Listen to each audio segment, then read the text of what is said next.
Broiler merupakan salah satu komoditi unggas yang populer di masyarakat.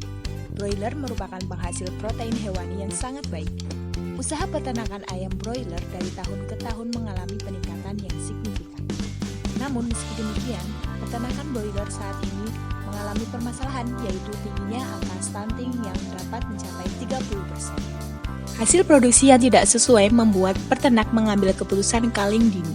Hal ini berdampak pada produksi peternakan yang akan menurun serta menjadikan konsumsi hasil peternakan menurun. Ranting stunting syndrome adalah salah satu sindrom yang dialami oleh sekelompok ayam yang ditandai dengan gangguan pertumbuhan di umur 4-21 hari. Pada kasus ini, bobot badan ayam terlihat lebih kecil, kurang lebih 40% di bawah bobot badan normal. Secara umum, penyakit ini ditandai dengan hambatan pertambahan bobot ayam, kepucatan pada kaki dan paruh, bulu tidak normal, peningkatan konvensi pakan, angka kematian yang tinggi, serta peningkatan jumlah ayam yang diafkir. Manajemen pemeliharaan dinilai penyumbang besar akan tingginya angka kekerilan pada broiler.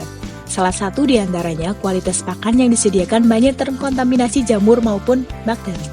Upaya pengentasan masalah tersebut perlu dilakukan. Upaya yang dilakukan salah satunya dengan pemberian ramuan herbal alami yang mengandung antibiotik tinggi serta mempunyai nilai konversi yang rendah. Selain itu, juga diperlukan pakan yang mengandung protein tinggi untuk meningkatkan pertumbuhan. Temulawak merupakan tanaman herbal yang termasuk ke dalam antibiotik alami dan tidak mengakibatkan residu ataupun bahaya apabila dikonsumsi oleh ternak atau manusia. Temulawak mengandung zat aktif santorizol yang dapat menghambat pertumbuhan jamur dalam tubuh. Bawang putih, selain digunakan sebagai bumbu pada masakan, juga dapat digunakan sebagai antibiotik yang bagus. Bawang putih mengandung minyak atsiri yang bersifat antibakteri, antiseptik, serta anti jamur. Maggot merupakan larva berprotein tinggi yang dikembangkan dari serangga black soldier fly.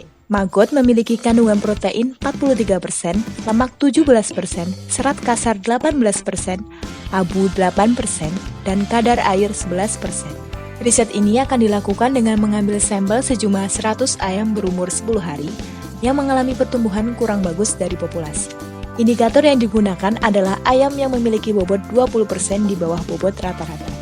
Penelitian ini akan dilaksanakan dalam 4 periode, yaitu periode persiapan selama 7 hari, periode adaptasi selama 7 hari, periode pendahuluan selama 3 hari, dan periode pelakuan selama 20 hari. Kegiatan pada periode persiapan meliputi persiapan kandang, ayam broiler dan sampel, pakan, ramuan herbal, dan tepung maggot. Pada periode adaptasi, ayam broiler dibiasakan dengan kondisi lingkungan kandang, dengan diberikan pakan tanpa campuran herbal maupun maggot.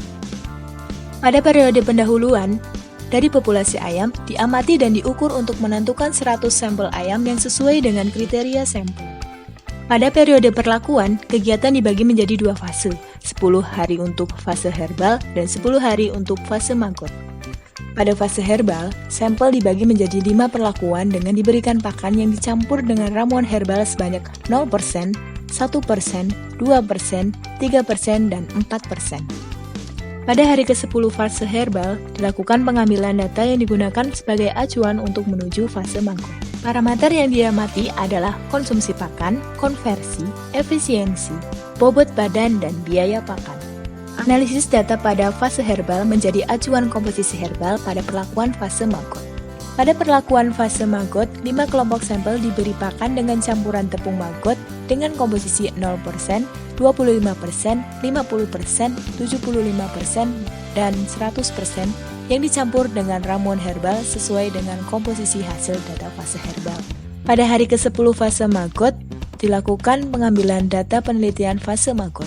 Parameter yang diamati adalah konsumsi pakan, konversi, efisiensi, bobot badan, dan biaya pakan. Data diolah dengan prosedur sidik ragam dan dilanjutkan dengan uji wilayah ganda Duncan pada taraf 5%.